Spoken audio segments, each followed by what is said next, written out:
क्या है? Exactly, mitochondria. Good. उसके बाद है हमारे पास the brain of the cell,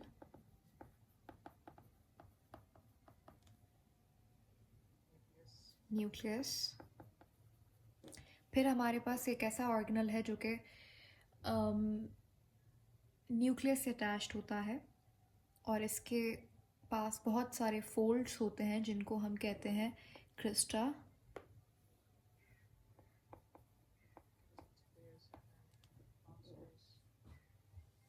तो ये वाला कौन सा ऑर्गेनल होगा?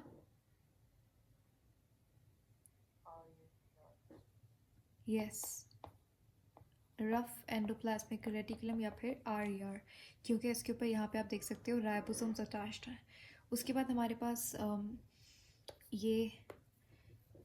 ये भी वही ऑर्गेनल है, जस्ट इसके ऊपर राइबोसोम्स अटैच नहीं होते। SER हो गया, ठीक है। और फिर हमारे पास ही मैंने आपको बताया था ये कौन सा ऑर्गेनल है जहाँ से स्पिंडल फाइबर्स ओरिजिनेट होता है। इसके अंदर ये सेंट्रियोल पड़ा हुआ है।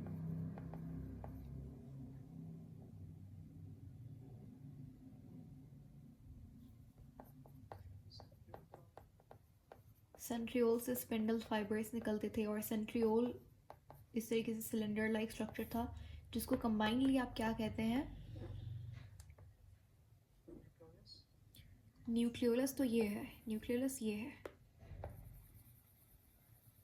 ये न्यूक्लियस के अंदर जो डार्कली स्ट्रेन रीजन है ये न्यूक्लियोलस है।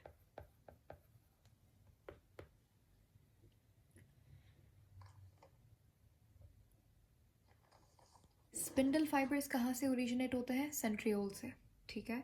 अब सेंट्रियोल हमारे पास इस तरीके से सिलेंडर लाइक स्ट्रक्चर होता है, एक यहाँ पर ऐसे और एक यहाँ पर। अब ये सेंट्रियोल इस स्ट्रक्चर के अंदर पड़े हुए हैं तो इन्हें हम क्या कहते हैं? सेंट्रोजोम। सेंट्रोजोम, ठीक है। उसके बाद हमारे पास ये ऑर्गेनल हमने अभी तक नहीं पढ़े, लेकिन फिर भी let me just inform you, हमने प्लांट और एनिमल सेल में जब डिफरेंसेस किए थे तो पढ़ा था कि एक ऐसा ऑर्गेनल होता है जो कि जिसका काम होता है डिटॉक्सिफिकेशन करना, खासकर हाइड्रोजन पर ऑक्साइड जो होता है ना H2O2, उसको मेनली डिटॉक्सिफाई करना इस ऑर्गेनल का काम होता है। इसे हम क्या कहते हैं? पेरोक्सीजोम।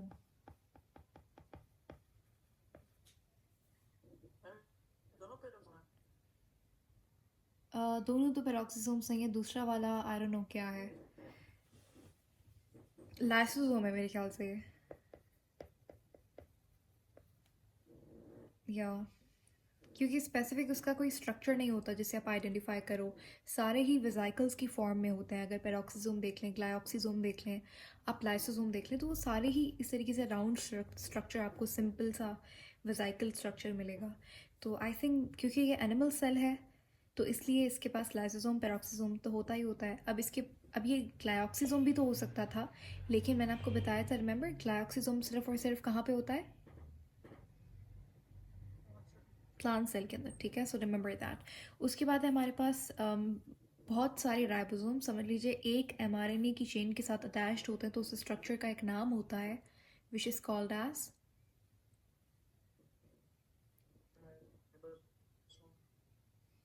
सॉरी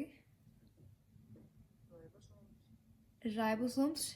राइबोसोम ये एक राइबोसोम है, ठीक है, लेकिन यहाँ पर डिफरेंट राइबोसोम्स का ग्रुप है और वो ग्रुप ऑफ राइबोसोम्स जब कंबाइन होता है एक mRNA के साथ तो उस स्ट्रक्चर को क्या कहते हैं हम लोग?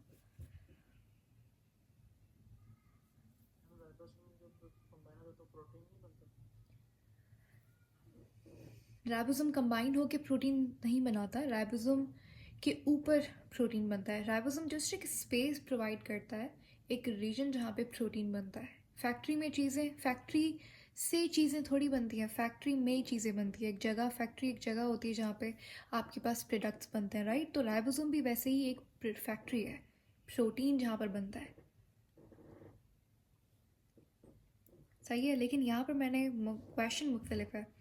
ये मैंने आपको पढ़ाया था कि जब ग्रुप ऑफ राइबोसोम एक mRNA की स्ट्रैंड के साथ अटैच हो जाएं तो उसे हम कहते हैं पॉलीजोम, रिमेंबर, या फिर पॉलीराइबोसोम। उसके बाद है हमारे पास ये ऑर्गेनल जिसका काम होता है modification and packaging of protein, Golgi apparatus. कोई मुझे एक ऐसे सेल का एग्जांपल दीजिए जिसकी गोल्जी, उसके अंदर जो गोल्जी एप्रेटस होता है वो एडवांस्ड होता है।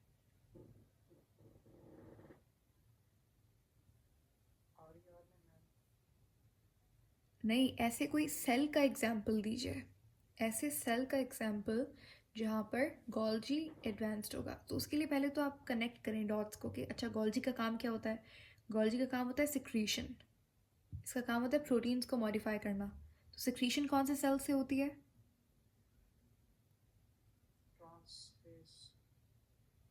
मैंने फेस नहीं पूछा कि गोल्जी के किस फेस से सिक्रीशन होती है, आई सेड कौन से सेल्स। देखो, आई सेड गोल्जी किस सेल में एडवांस होती है। फॉर एग्जांपल अगर हम बात करें स्मूथ एंडोप्लाज्मिक रेटिकुलम की, तो ये मसल सेल्स में एडवांस होती है क्योंकि मसल के अंदर कैल्शियम की रिक्वायरमेंट होती है और एसईआर का काम ही कैल्शियम को स्टोर करना होता है।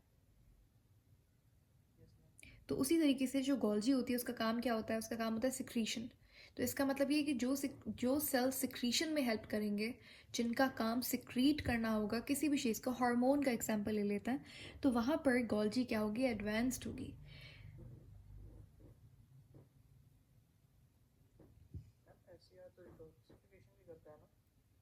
एसईआर,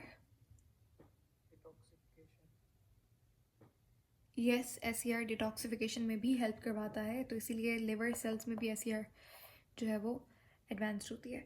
इसी तरीके से my question was related to Golgi. Golgi कौन से सेल्स में होती है? मैंने ऑलमोस्ट आपको 80% आंसर बता भी दिया है।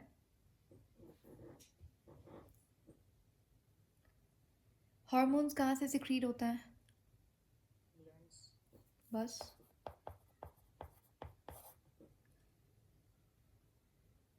ठीक है। उसके बाद आप ये जो स्ट्रक्चर देख रहे हैं इस तरीके का, ये हमारे पास माइक्रोफिलामेंट्स हैं। बेसिकली ये साइटोस्केलेटन है, माइक्रोफिब्रिल्स भी हो सकता है ये। यहाँ पे साइटोस्केलेटन लिख रही हूँ, ठीक है। साइटोस्केलेटन में फिर हमारे पास पता है आपको 3 तरीके के टाइप्स के फाइबर्स होते हैं। कौन कौन से?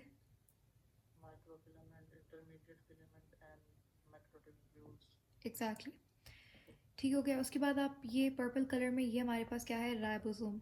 अब राइबोसोम के मैंने आपको 2 टाइप्स बताए थे। एक वो राइबोसोम जो कि ईआर के ऊपर होते हैं, इन्हें कहते हैं बाउंडेड राइबोसोम्स, क्योंकि ये आर से जुड़े हुए हैं तो बाउंड है बेचारे, बाउंडेड राइबोसोम्स। लेकिन कुछ राइबोसोम्स मज़े से साइटोप्लाज्म में पड़े हुए होते हैं, ठीक है। तो इन राइबोसोम्स को क्या कहते हैं?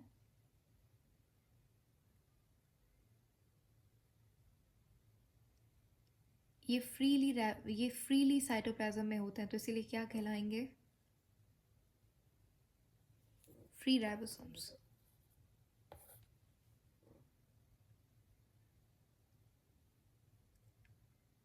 ठीक है, ऐसे हम फ्री राइबोसोम कहेंगे। अच्छा, उसके बाद हमारे पास यहाँ पर ये जो बाहर मेम्ब्रेन होती है एनिमल सेल में, से क्या कहते हैं? सेल मेम्ब्रेन हो गई। एंड देन जो मैट्रिक्स होता है जहाँ पर ये सारे ऑर्गेनल्स पड़े हुए हैं, इनसे क्या कहेंगे?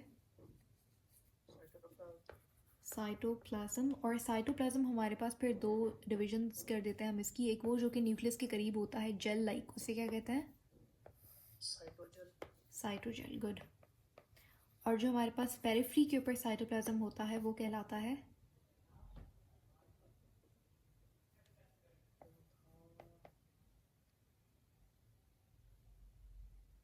साइटोसोल। Yes, cytosol. एंड हमने एक term, from your question we discovered one more term, जो कि कौन सी थी? साइटोप्लास्ट। वो क्या होती है?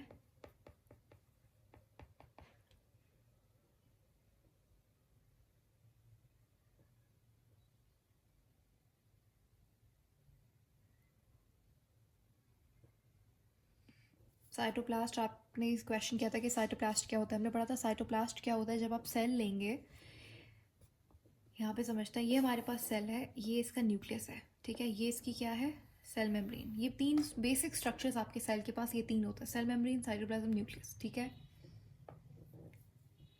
जब आप इस सेल में से न्यूक्लियस को हटा देंगे, न्यूक्लियस को हटा दिया, ये न्यूक्लियस था, ये न्यूक्लियस को रिमूव कर दिया, पीछे हमारे पास क्या रह गया, साइटोप्लाज्म एंड, तो इन दोनों को मिलाकर हम क्या कहेंगे,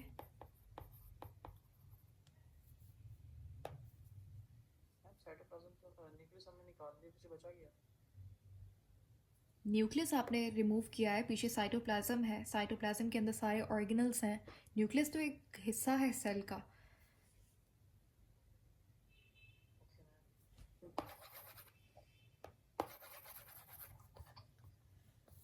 तो ये हमारे पास एनिमल सेल की एक शॉर्ट समरी होगी, जहाँ पे पूरा हमारा रिवीजन भी हो गया, सारे ऑर्गेनल्स जितने भी अभी तक हमने किए हैं। और इसी तरीके से यहाँ पे आप देख सकते हैं कॉमन प्लांट सेल के जो पार्ट्स होते हैं वो मेंशन है यहाँ पे। ये आपको दिख रहा है, ये क्या है, सेल वॉल है। और फिर सेल वॉल के अंदर की तरफ हमारे पास सेल मेम्ब्रेन है। अगर मैं आपसे अब पूछूँ, यहाँ पे सेल वॉल की तीन हमने लेयर्स पढ़ी थी, कौन कौन सी, सेकेंडरी, प्राइमरी और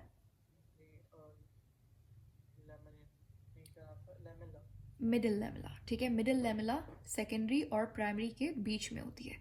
माय क्वेश्चन इज कि हमारे पास सबसे इनर मोस्ट लेयर कौन सी होती है सेल वॉल की,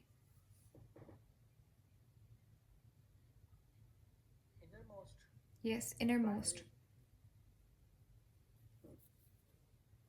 व्हाट,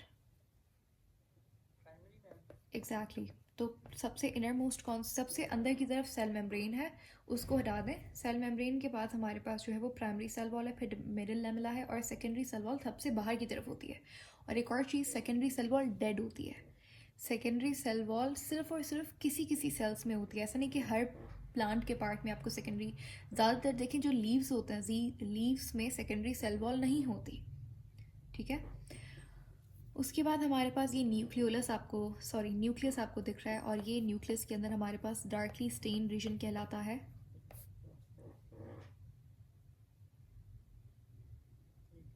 न्यूक्लियोलस। और न्यूक्लियोलस का जैसे कि डीएनए है, डीएनए में यहाँ पर NOR है, ठीक है, यहाँ से न्यूक्लियस बनता है। NOR का फुल फॉर्म होता है,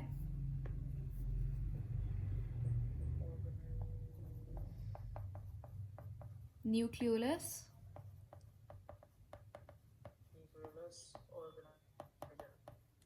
सिंपल, ठीक है। न्यूक्लियोलस को बना रहा है, तो न्यूक्लियोलस ऑर्गेनाइजिंग रीजन, उसे ऑर्गेनाइज करवाने वाला, न्यूक्लियोलस को बनाने वाला NOR एक रीजन होता है डीएनए पे। अच्छा, न्यूक्लियोलस को हम लोग कहते हैं व्हाट फैक्ट्री,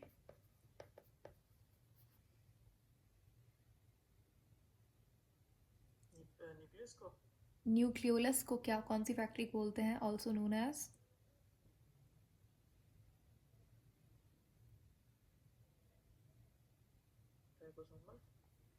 सिंपल, ठीक है, राइबोसोमल फैक्ट्री। उसके बाद आपको यहाँ पे लाइसोसोम दिख रहा है। लाइसोसोम आज का हमारा टॉपिक लाइसोसोम है। ये माइटोकॉन्ड्रिया है, माइटोकॉन्ड्रिया भी अभी तक हमने डिस्कस नहीं किया, जो कि बहुत इंटरेस्टिंग एंड इम्पॉर्टेंट ऑर्गेनल होता है एक सेल का। एंडोप्लाज्मिक रेटिकुलम हमने देख लिया था, और मैंने आपसे यहाँ पे कुछ टर्म्स डिस्कस किए थे, वो मैं यहाँ पे दोबारा से रिपीट करवा रही हूँ। न्यूरॉन के अंदर जो राइबोसोम होता है उसे कहते हैं,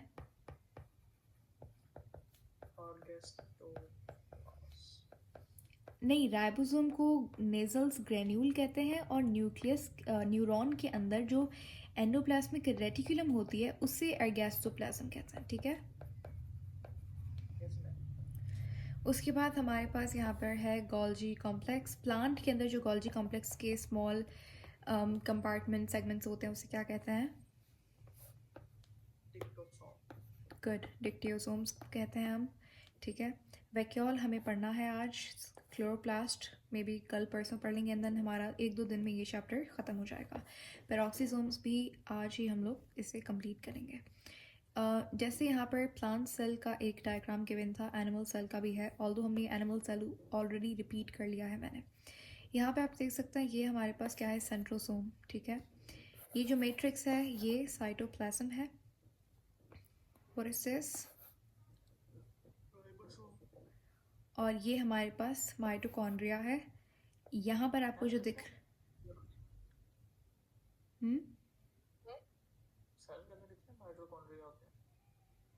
सेल के अंदर कितने माइटोकॉन्ड्रिया होते हैं? अच्छा, एक सेल के अंदर कितने माइटोकॉन्ड्रिया होते हैं वो डिपेंड करता है सेल की टाइप पे। जिस सेल को माइटोकॉन्ड्रिया का काम क्या होता है? माइटोकॉन्ड्रिया का काम होता है एनर्जी देना, एटीपी बनाना, राइट? तो इसीलिए जिस सेल को ज़्यादा एनर्जी की ज़रूरत होगी उसके अंदर माइटोकॉन्ड्रिया ज़्यादा होंगे। फॉर एग्जांपल जो मसल कॉन्ट्रैक्शन के लिए आपको एटीपी रिक्वायर्ड होता है, सही है, तो मसल्स के अंदर एटीपी ज़्यादा होता है एज़ कम्पेयर टू मेरा दूसरे सेल्स हैं। फॉर एग्जांपल अगर हम बात करें स्टमक की वॉल की या फिर किसी और सेल्स की बात करें तो वहाँ पे माइटोकॉन्ड्रिया की क्वांटिटी कम होगी। अच्छा, जो अब माइटोकॉन्ड्रिया की क्वांटिटी आप खुद से भी बढ़ा सकते हैं। फॉर एग्जांपल अगर आप रेगुलरली एक्सरसाइज करते हैं, बॉडी बिल्डिंग करते हैं, तो एक एथलीट के अंदर माइटोकॉन्ड्रिया की क्वांटिटी ज़्यादा होती है as compare to a normal human being, सही है।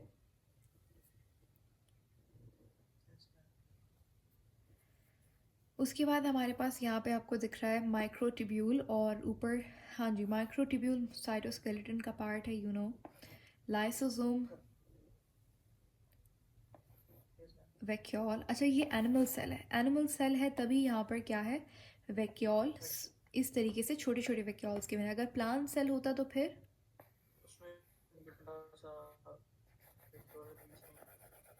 Yes, exactly. उसके बाद हमारे पास यहाँ पे गोल्जी है, न्यूक्लियस है बीच के अंदर, न्यूक्लियस के अंदर यहाँ पे साफ लिखा हुआ है न्यूक्लियोलस, ठीक है। ये स्मूथ ईआर है और ये जो हम है हमारे पास ये रफ एंडोप्लाज्मिक रेटिकुलम है। और यहाँ देखिए न्यूक्लियस, ये ईआर और ये गोल्जी।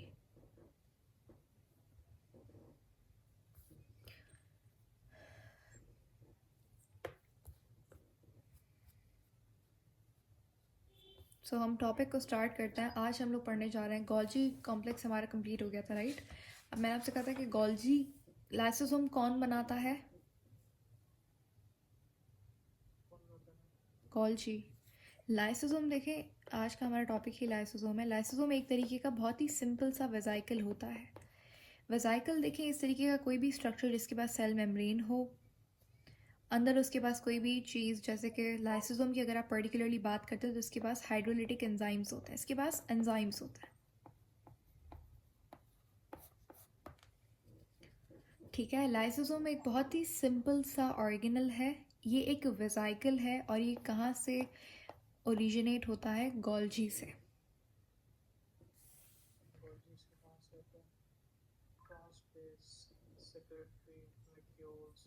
हाँ, आप कह सकते हैं कि अच्छा गोल्जी के हमारे पास दो साइड्स होते हैं, ये वाला जो होता है वो सिस फेस होता है और यहाँ पे हमारे पास कौन सा होता है? ट्रांसफेस होता है। और ट्रांसफेस से जो सेक्रेटरी वेजाइकल्स निकलते हैं, सिस फेस में कौन से वेजाइकल्स होते हैं?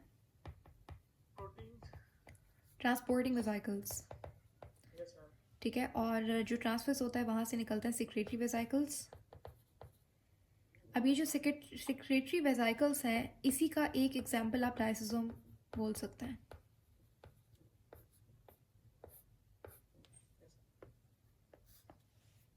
क्लियर। अब देखें, ये तो हो गया, चलें लाइसोसोम होता क्या है। लाइसोसोम ओरिजिनेट होता है गोल्जी से।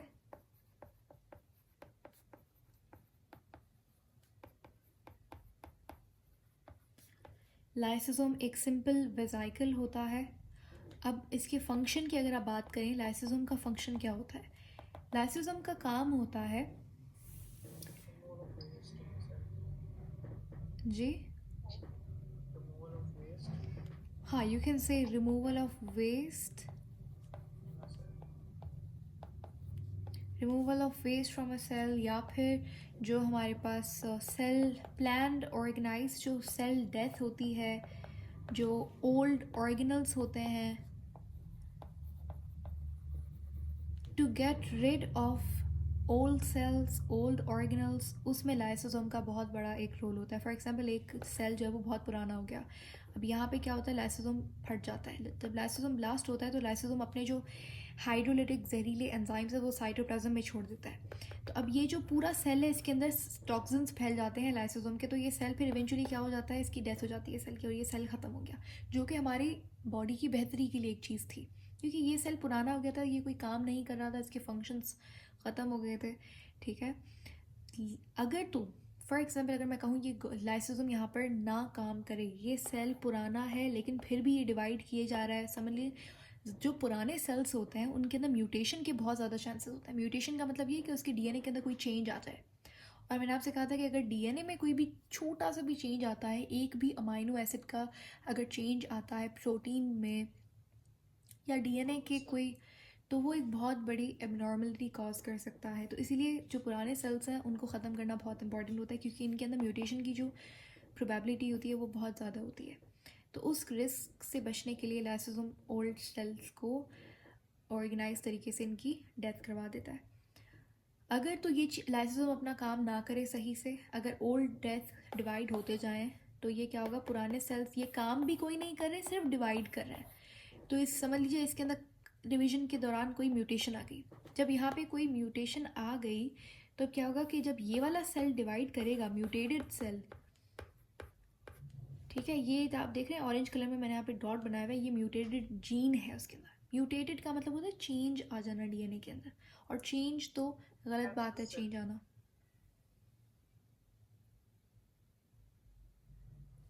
ठीक है, तो अगर अब ये वाला सेल यहाँ पे म्यूटेटेड सेल जब डिवाइड करने लगता है, इसी को आप कैंसर कहते हैं।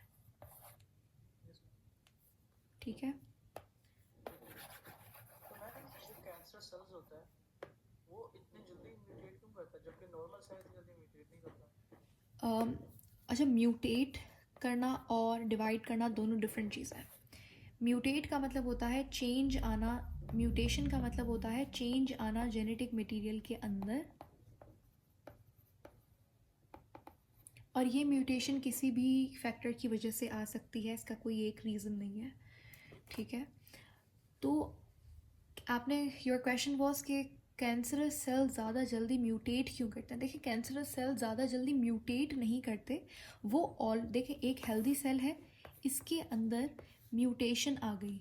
अब ये हेल्दी सेल अगर ना हमारी बॉडी इसको ख़त्म करे, तो जब ये डिवाइड करने लगे, जो कि एबनॉर्मल चीज़ होगी, जब ये डिवाइड करने लगेगा तो ये इसके साथ साथ म्यूटेटेड डीएनए भी डिवाइड कर रहा है। अब ये सेल ना कोई काम कर रहा है, मतलब ये नॉन फंक्शनल सेल है, लेकिन सिर्फ और सिर्फ डिवाइड कर रहा है, डिवाइड करने के लिए एनर्जी रिक्वायर्ड है। और ये दूसरे जो हेल्दी सेल्स हैं जो बेचारे काम कर रहे हैं, जैसे कि डाइजेस्ट करना खाना, न्यूरॉन सेल्स हो गए, ये सारे सर्कुलेटरी ब्लड सेल्स हो गए, ब्लड सेल्स आरबीसी आपका ऑक्सीजन कैरी कर रहा है, मतलब कोई ना कोई काम कर रहा है। ये इनका खाना भी ले रहे हैं, इनकी हिस्से की एनर्जी भी ले रहे हैं, ना तो कोई ये काम कर रहा है। इन्हीं सेल्स को हम कैंसरस सेल्स कहते हैं।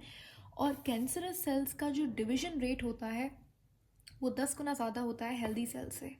अगर फॉर एग्जांपल अगर ये 1 मिनट में एक हेल्दी सेल 2 सेल बना रहा है, तो ये 1 मिनट में, मुझे प्रॉपर नंबर नहीं पता, जस्ट समझाने के लिए I am giving you the example कि कैंसरस सेल 1 मिनट में 100 सेल्स बना लेगा इतनी देर में। क्लियर? तो कैंसरस सेल्स जल्दी म्यूटेट नहीं करते, कैंसरस सेल्स एबनॉर्मली या जल्दी डिवाइड करता है, अनकंट्रोलेबल डिवीजन होती है इसकी। तो लाइसोसोम एक बहुत ही इम्पॉर्टेंट ऑर्गेनल है। अब देखें, लाइसोसोम हमारे पास ना सिर्फ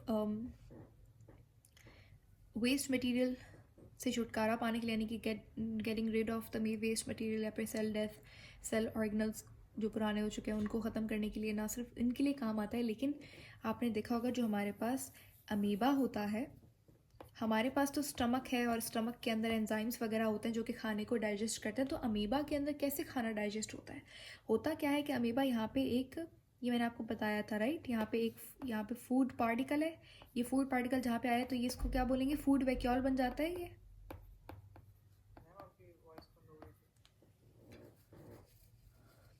अच्छा, can you hear me now?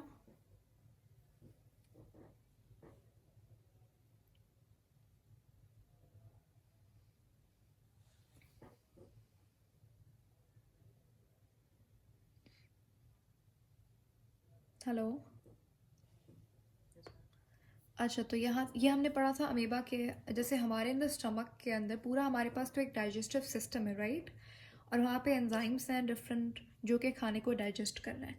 लेकिन अगर आप अमीबा की एग्जांपल लें तो इसके पास तो ऐसा कोई सिस्टम नहीं होता डाइजेशन के लिए। तो ये क्या होता है कि जैसे कि फूड पार्टिकल है, इसकी बॉडी में एंटर हुआ तो ये फूड वैक्यूल कहलाता है, राइट। Yes ma'am. अब ये फूड, अब ये मैं बता रही हूँ खाना डाइजेस्ट कैसे होता है अमीबा में। ये फूड वैक्यूल जाकर लाइसोसोम से अटैच हो जाता है, लाइसोसोम इसके ऊपर अपने एंजाइम्स डालता है और इस तरीके से खाना डाइजेस्ट होता है। तो कहने का मकसद ये कि लाइसोसोम का काम डाइजेशन भी होता है। तो मैम इसका वेस्ट कहाँ जाता है? देखिए लाइसोसोम का काम वेस्ट को स्टोर करना या रिमूव करना मेनली नहीं होता। इसका काम बेसिकली डाइजेशन है। जो आपके पास पुरानी चीज़ें हो गई हैं, जो वेस्ट है उसको ख़त्म करना लाइसोसोम का काम होता है। और यहाँ पर अगर इफ़ यू आर थिंकिंग के ये जो फूड वैक्यूल अंदर आया है, इसका जो वेस्ट होगा वो कहाँ जाएगा, तो खाना वेस्ट थोड़ी है। मतलब जितना भी अमीबा को खाने की ज़रूरत होगी, जो उसके लिए इंपॉर्टेंट न्यूट्रिएंट्स होंगे, वो ये अपने पास रखेगा। सारा तो वेस्ट नहीं होगा ना। Yes ma'am. हाँ, लेकिन ये जो 100% थोड़ी ना हमारे लिए काम का होगा, राइट, तो अमीबा के लिए भी। तो ये क्या करेगा, जैसे फॉर एग्जांपल थोड़ा सा इसके पास जो भी वेस्ट सब्सटेंस है, तो ये वो वेस्ट सब्सटेंस भी क्या करता है, वैक्यूल की सूरत में ये वेस्ट सब्सटेंस आ गया इसके पास, और ये फिर क्या होता है, एक्सोसाइटोसिस के थ्रू सेल से बाहर चले जाता है। ठीक है, ये एंडोसाइटोसिस हुआ था, सही है। Yes ma'am. अच्छा, एक और चीज़ आपने याद रखनी है। फॉर एग्जांपल अमीबा के अंदर मैं बात बता रही हूँ, ये समझ लीजिए हमारे पास क्या है, लाइसोसोम है। जब पहले ये लाइसोसोम किसी भी और ऑर्गेनल के साथ नहीं जुड़ा हुआ, इसने अपना फंक्शन अभी तक नहीं किया, तो ये कहलाता है प्राइमरी लाइसोसोम। ठीक है, यस मैम। जब ये प्राइमरी लाइसोसोम जाकर फूड पार्टिकल के साथ अटैच होता है, मिलता है फूड वैक्यूल के साथ, तो ये कहलाता है क्या, एग्जैक्टली सेकेंडरी लाइसोसोम। और सेकेंडरी लाइसोसोम क्या करता है, डाइजेशन का काम करता है।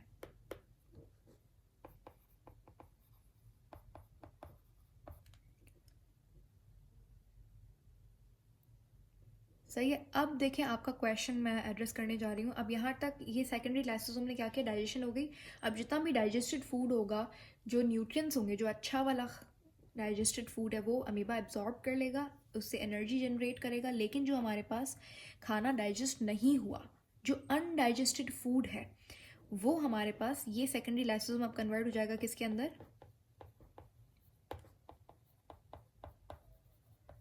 टर्शरी लाइसोसोम के अंदर। सही है। टर्शियरी लाइसोसोम में क्या होगा मैम? हाँ, उस पर आता है। तो टर्शरी लाइसोसोम में कन्वर्ट हो गया। अब टर्शरी लाइसोसोम में क्या होगा, ये खाना जो डाइजेस्ट नहीं हुआ था ना, अनडाइजेस्टेड फूड पार्टिकल जो थे, वो हमारे पास टर्शरी लाइसोसोम के पास के अंदर होता है। सही है। Yes ma'am. इसकी ये आपका ही क्वेश्चन जो अभी आपने पूछा था, तो इसके अंदर क्या होता है, अनडाइजेस्टेड फूड मटेरियल होता है। अब ये हमारे पास ये लाइसोसोम जो है, एक्सोसाइटोसिस करके सेल के बाहर चला जाता है।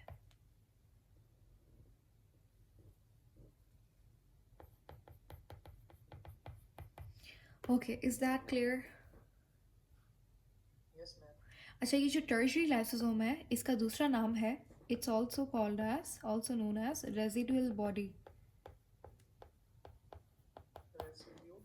रेजिडुअल बॉडी, ठीक है। इसके अंदर सारा रेजिड्यू, रेजिड्यू का मतलब क्या होता है, जो चीज़ बच जाए वो रेजिड्यू होती है। तो रेजिडुअल बॉडी के अंदर क्या होता है, undigestive food particle, undigestive material होता है, तो वो रेजिड्यू है। तो जिसके अंदर रेजिड्यू है वो रेजिडुअल बॉडी। तो tertiary lysosome is also called as residual body.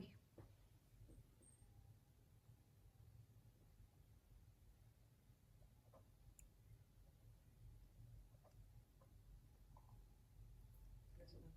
अच्छा, अब यहाँ पर हमारे पास दो तीन चीज़ें समझने की ज़रूरत है। अब ये तो हो गया कि लाइसोसोम जो है वो किसी बाहर की चीज़ के साथ अटैच होकर उसे डाइजेस्ट कर रहा है। ठीक है, ये जो फूड पार्टिकल था अमीबा के लिए, वो बाहर से आया था, उसका खुद का सेल का तो पार्ट नहीं था वो।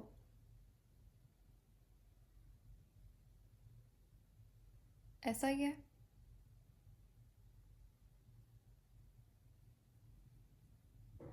ये फॉरेन पार्टिकल था ना, ये फूड पार्टिकल क्या था, फॉरेन मटेरियल से बना हुआ था, फॉरेन पार्टिकल था। लास्ट हमने क्या बात की थी कि यहाँ पे हमने देखा था कि अमीबा जो है उसके अंदर क्या था, फूड पार्टिकल, जो कि एक फॉरेन पार्टिकल था। ऐसा ही है कि फूड पार्टिकल इस अमीबा का खुद का हिस्सा थोड़ी है, बाहर से आ गया और फिर उसके साथ जब लाइसोसोम अटैच हुआ तो उसके डाइजेशन हो गई। सही है। Yes ma'am.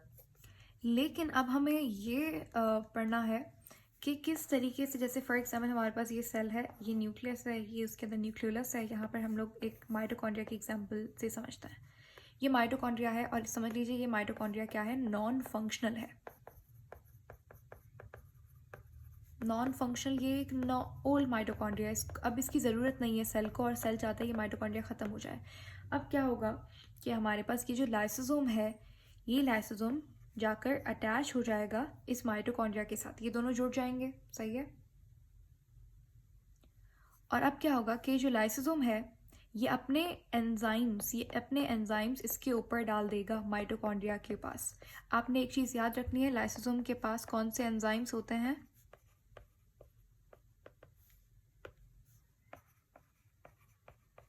Hydrolytic enzymes. Clear? एक ओल्ड माइटोकॉन्ड्रिया है जिसको अब हमें ख़त्म करना है, सेल को इसकी ज़रूरत नहीं है। तो अब होता क्या है, यहाँ पर हमारे पास जो लाइसोसोम है, ये लाइसोसोम है। क्वेश्चन ये था, ये आपसे पूछ सकते हैं कि लाइसोसोम जो है उसके पास कौन से एंजाइम्स होते हैं? Good, hydrolytic enzymes. अब इस माइटोकॉन्ड्रिया को हमें ख़त्म करना है, तो ये लाइसोसोम को कमांड आता है, लाइसोसोम जाके माइटोकॉन्ड्रिया के साथ अटैच हो जाएगा। ठीक है, यहाँ पर लाइसोसोम आ गया। अब ये लाइसोसोम अपने हाइड्रोलिटिक एंजाइम्स किसके ऊपर डालेगा? माइटोकॉन्ड्रिया के ऊपर। और यहाँ पर हमारे पास पहले तो ये कंबाइन होंगी लाइसोसोम माइटोकॉन्ड्रिया, फिर ये अपने एंजाइम्स पे डालेगा और इस तरीके से ये जो माइटोकॉन्ड्रिया है ये रिसाइकल हो जाएगा, ख़त्म हो जाएगा। ठीक है। Yes ma'am. तो हमने देखा कि अच्छा लाइसोसोम जो है वो फॉरेन पार्टिकल जैसे अमीबा के अंदर फूड पार्टिकल की भी डाइजेशन कर रहा था, और सेल के खुद के जो ऑर्गेनल्स होते हैं उनको भी लाइसोसोम ख़त्म करता है। सही है। ये तो हमने बात कर लिया कि किस तरीके से लाइसोसोम डाइजेशन करता है पार्टिकल्स की। ठीक है, जैसे फॉरेन पार्टिकल में हमने एग्जांपल देखा किसका?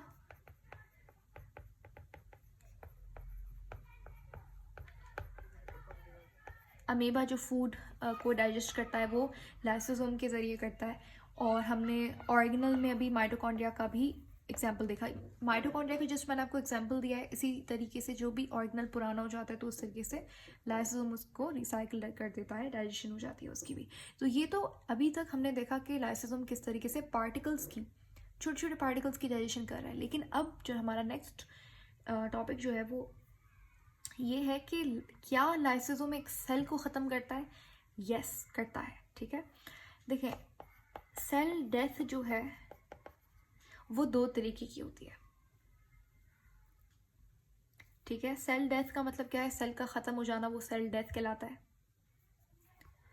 अब सेल डेथ जो है वो हमारे पास एक प्लान्ड सेल डेथ होती है, यानी कि पूरा जो डीएनए है वो कमांड देता है लाइसोसोम को कि अच्छा इस सेल को ख़त्म कर दो, तो वो एक प्लान्ड डेथ है सेल की। लेकिन कभी कभी क्या होता है, फॉर एग्जांपल एक्सीडेंट हो गया, उससे समझ लीजिए किसी का ब्लडिंग शुरू हो गई, स्किन का एक पूरा हिस्सा ख़त्म हो गया, तो वहाँ पर जो स्किन सेल्स थे वो भी ख़त्म हो जाएंगे, मर जाएंगे। लेकिन वो क्या थी? वो एक्सीडेंटल सेल डेथ थी, राइट? Yes ma'am. अब ये आपको नाम याद करने होंगे। जो प्लान्ड सेल डेथ होती है उसे हम कहते हैं ऑटोलिसिस। मर्डर। ऑटोलिसिस या एग्जैक्टली आप बोल सकते हैं इसको, आप मर्डर ऑफ द सेल भी कह सकते हैं। और ये लाइसोसोम करता है, लाइसोसोम इसके लिए रिस्पॉन्सिबल होता है, लाइसोसोम इज द कल्प्रिट।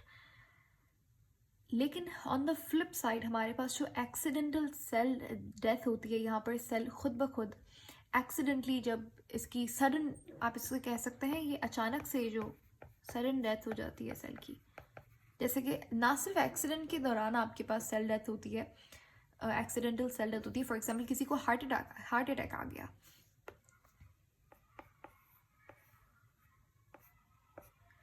तो हार्ट अटैक के दौरान क्या होता है, जब हार्ट सेल्स को, जिसको हम कार्डियक सेल कहते हैं,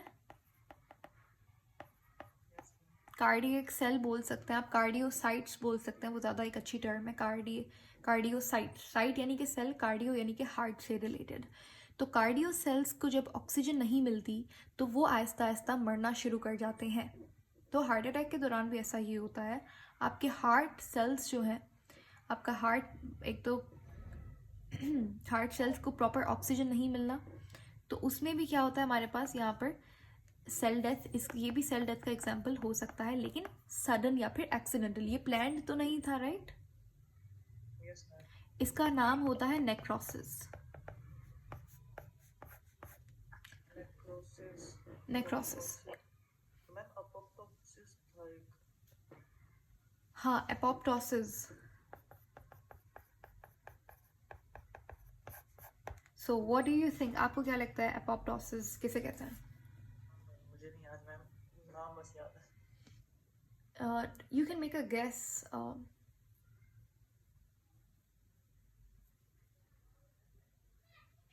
क्या हो सकता है पॉसिबली, एपोप्टोसिस का मतलब क्या हो सकता है?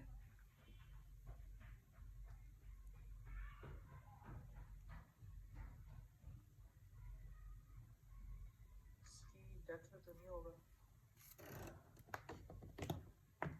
अच्छा, दैट्स मतलब हमारे स्क्रीन पे लिखा हुआ है वही चीज़ है एपोप्टोसिस। देखें, ऑटोलिसिस का दूसरा नाम एपोप्टोसिस होता है। हाँ हाँ। ओके, तो जो, अच्छा, इसको हम प्रोग्राम्ड सेल डेथ भी कह सकते हैं।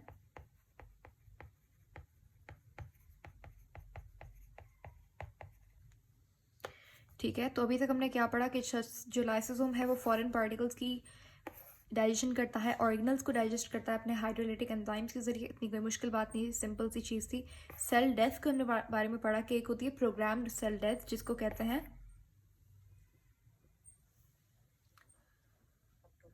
एपोप्टोसिस या फिर ऑटोलिसिस। देखें, नाम से आप मतलब निकाल सकते हैं। ऑटो यानी कि खुद, ऑटोमेटिकली का मतलब होता है खुद ब खुद, तो ऑटो यानी कि खुद, लिसिस यानी कि तोड़ना। जब सेल अपने आप का ब्रेक डाउन कर देता है तो ऑटोलिसिस या फिर एपोप्टोसिस कहलाता है। लेकिन जब एक्सीडेंटल सेल डेथ होती है तो उसे हम कहते हैं नेक्रोसिस। अच्छा अच्छा, नेक्रोसिस का कोई और example if you have in your mind, किस कैसे कैसे जो है वो सडन एक्सीडेंटल डेथ हो सकती है, नेक्रोसिस हो सकता है? एक तो मैंने आपको बताया कार्डिक, हार्ट अटैक के दौरान जब हमारे पास कार्डिक मसल सेल्स मरने लगते हैं तो वो भी नेक्रोसिस है।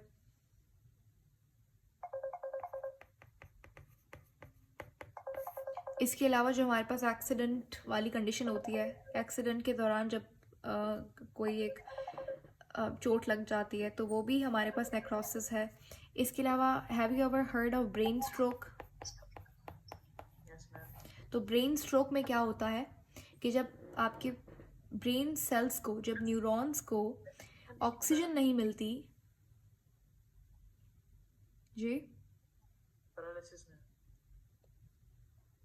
अच्छा, वो भी मैं बताती हूँ, लेकिन ब्रेन स्ट्रोक क्या होता है? ब्रेन स्ट्रोक में जब आपके ब्रेन सेल्स को ऑक्सीजन नहीं मिल पाती, तो इसलिए फिर इस कंडीशन को हम ब्रेन स्ट्रोक कहते हैं। तो यहाँ पे भी ब्रेन सेल्स फिर मरना शुरू हो जाते हैं, इसको वो भी नेक्रोसिस में ही काउंट होता है।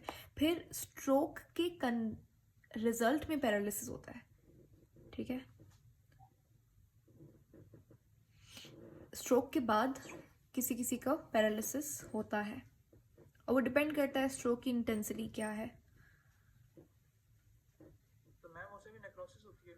हाँ, उसमें भी हमारे पास स्ट्रोक में क्या होता है, नेक्रोसिस हो सकती है। क्योंकि ब्रेन सेल्स को ऑक्सीजन नहीं मिल रही, एक सेल को आप ऑक्सीजन नहीं देंगे तो वो सेल ख़त्म हो जाएगा, और वो भी नेक्रोसिस के अंदर ही काउंट होगा। उससे मूवमेंट भी खत्म हो जाती है। हर चीज़, मतलब ऑक्सीजन इज़ वेरी इंपॉर्टेंट। हम लोग अगर 2 मिनट सांस नहीं लें तो एक इंसान की भी मौत हो सकती है। क्यों? बिकॉज हमारे हर सेल को ऑक्सीजन चाहिए, हमारी बॉडी के लिए ऑक्सीजन बहुत इंपॉर्टेंट है।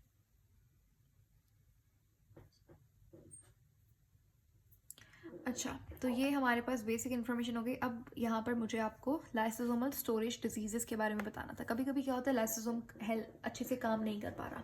यहाँ पर आपको 2 एग्जांपल्स गिवन है। एक है हेल्थी सेल के अंदर क्या हो रहा है, ये लाइसोसोम अच्छे से अपना काम कर रहा है, यहाँ पर ब्रेक डाउन भी हो रहा है, रिसाइकलिंग भी हो रही है पार्टिकल्स की, और अच्छे से अपने एंजाइम्स वगैरह बना रहा है। लेकिन कभी कभी क्या होता है कि लाइसोसोमल सॉरी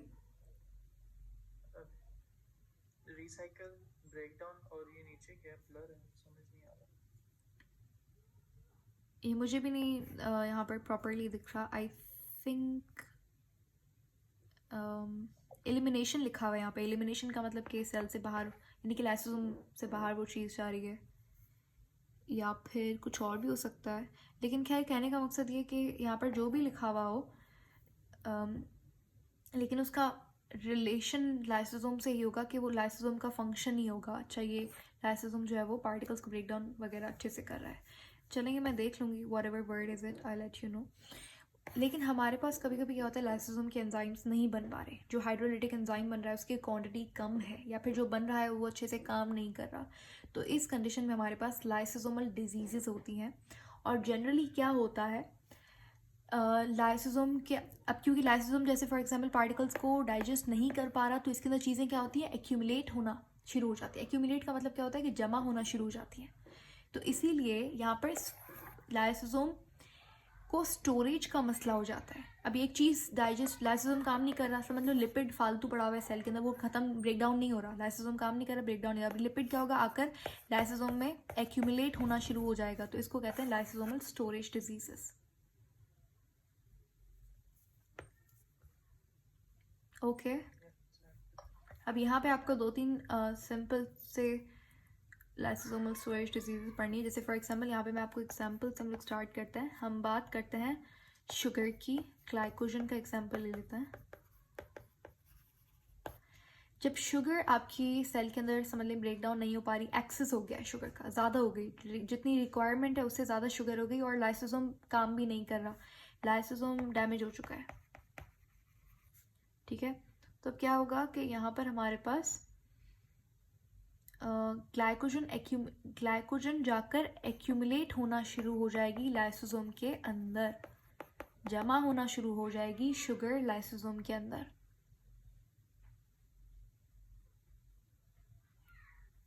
इसी तरीके से अगर आप लिपिड का एग्जाम्पल लें, तो अगर लिपिड हमारे पास डाइजेस्ट नहीं होगा तो ये भी जाकर क्या होगा, एक्यूमुलेट होता चला जाएगा लाइसोसोम में। अब इसका यहाँ पर मैं डिजीज़ पढ़ाने जा रही हूँ आपको। जनरली क्या होता है, ब्रेन जो है हमारे पास, अगर ब्रेन सेल्स का लाइसोसोम काम नहीं कर रहा, ठीक है, और यहाँ पर एक्यूमुलेशन ऑफ लिपिड हो रही है, क्या हो रही है, सही है, ब्रेन के अंदर। तो अब क्या होगा कि ब्रेन सेल्स जो है वो अच्छे से काम नहीं कर पाएंगे, ब्रेन रिटार्डेशन हो जाएगी। बायो में आप ये टर्म बहुत देखेंगे, रिटार्डेशन। रिटार्डेशन का मतलब होता है कि काम ना करना, रिटार्ड हो जाना, ठीक है। मेंटल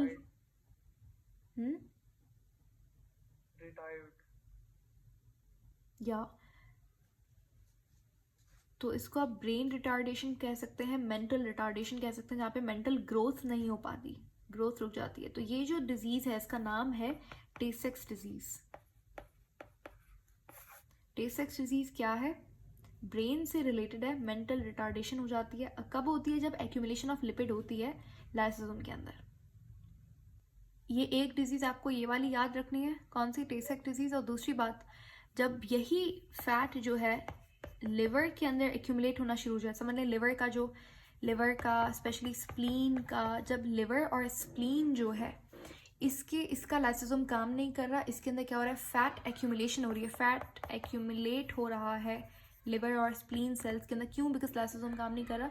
तो यहाँ पर क्या होता है कि जैसे यहाँ पे टे सेक्स के अंदर क्या होता था, ब्रेन सेल्स के अंदर लिपिड की एक्यूमुलेशन होती थी, उससे क्या होता था, ब्रेन रिटार्डेशन होती थी।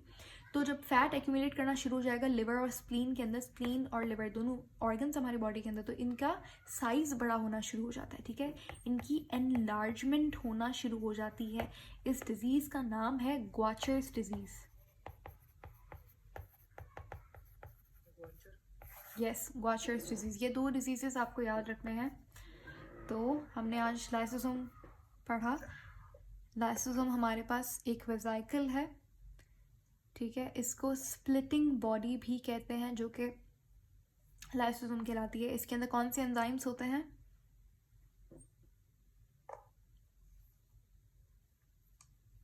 हाइड्रोलिटिक एंजाइम्स होते हैं।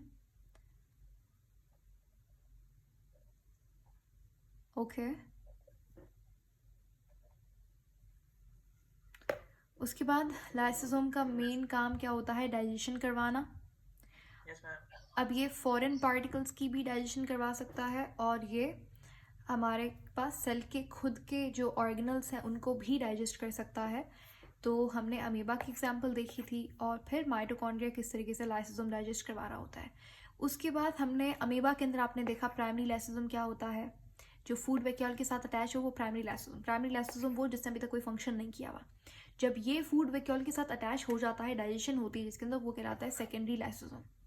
उसके बाद जो रेजिड्यू बच जाता है, रेजिडुअल बॉडी जो होती है जिसके अंदर वेस्ट होता है, अनडाइजेस्टेड फूड पार्टिकल होते हैं, वो कहलाता है टर्शरी लाइसोसोम, जो कि एक्सोसाइटोसिस के थ्रू सेल से बाहर चला जाता है। उसके बाद हमने देखा कि सेल डेथ के बारे में हमने देखा। सेल डेथ एक होती है नेक्रोसिस, यानी कि एक्सीडेंटल सेल डेथ की एग्जांपल्स मैंने आपको बहुत सारे दिए, और एक होती है प्रोग्राम्ड सेल डेथ जिसका अपोप्टोसिस या फिर ऑटोलिसिस कहते हैं। यहाँ पर लाइसोसोम का बहुत इंपॉर्टेंट रोल होता है। देन दो हमने लाइसोसोमल स्टोरेज डिजीजेस देखी, एक टे सेक्स डिजीज और एक ग्वाचर्स डिजीज। टे सेक्स डिजीज में क्या होता है इन सिंपल वर्ड्स, जब ब्रेन सेल्स के अंदर लाइसोसोम काम नहीं करता, तो लिपिड एक्यूमुलेशन अगर होना शुरू हो जाए ब्रेन सेल्स में, तो ब्रेन रिटार्डेशन होती है, और इसी को हम कहते हैं टे सेक्स डिजीज। इसी तरीके से जब लिवर और स्प्लीन के अंदर हमारे पास फैट एक्यूमुलेशन हो जाती है, तो उसको कहते हैं हम ग्वाशर्स डिजीज, और इसकी रिजल्ट में जो लिवर और स्प्लीन है उनकी एनलार्जमेंट होती है। तो ये लाइसोसोम का पूरा कॉन्सेप्ट था। इसके बाद हमारे पास माइक्रो बॉडीज़ जो हैं वो हम पढ़ेंगे, यानी कि पेरोक्सिसोम और ग्लाइऑक्सिसोम।